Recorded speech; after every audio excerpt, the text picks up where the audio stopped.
We're going to take a look at how to enter the hidden menu on a Mercedes, and we're going to use these buttons here, and then we have a reset button right here on the left side of the cluster. So what you want to do is you want to take the key, insert into the ignition, turn it one click. The cluster the background lights will turn on, but the rest of the lights should not be on. So this is position 2, one more click, but you want to be only one click right there. And the other thing is that you don't want to be on navigation, audio, or anything else.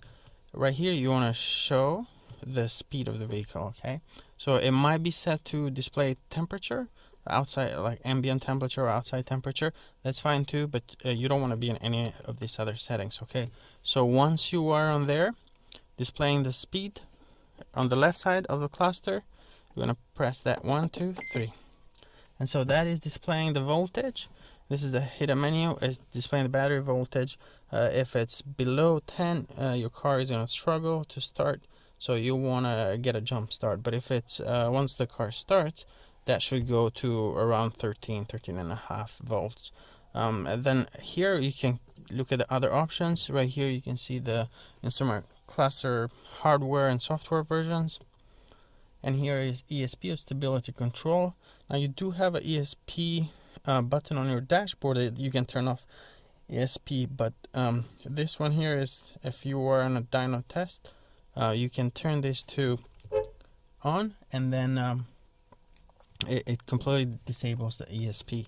So we're gonna go here, we can check the vehicle identification number, and this number should match with what's on the left corner on the windshield. Otherwise, you know that if they don't match, that means that cluster has been changed. So let's keep going here. Here's the service menu.